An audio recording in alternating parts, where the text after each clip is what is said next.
कही कैसे बहिना से हलिया जीजा मिस देले गलिया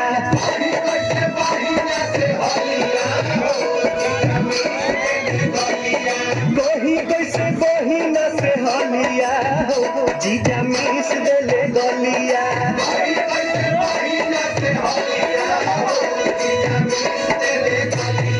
मिस देले गलिया हो मिस देले गलिया मिस देले गलिया हो मिस देले गलिया होलिया में निकल इनकर चलिया जीजा मिस देले गलिया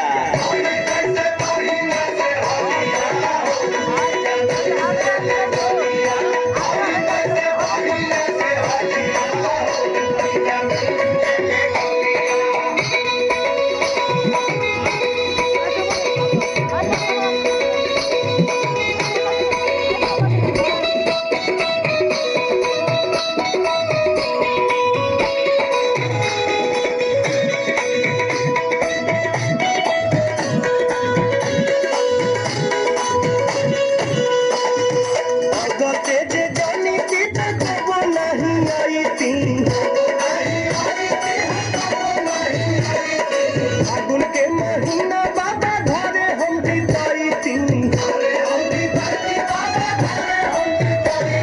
अयती नहीं यारा रहती गलिया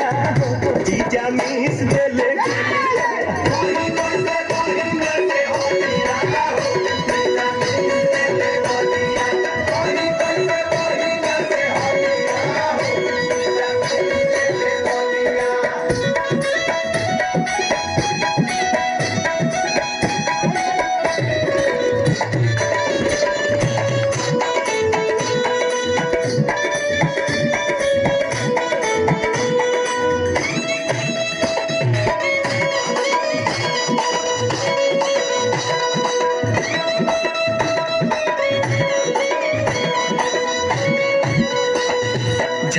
झुमर इतना कोई टूट गइल बाली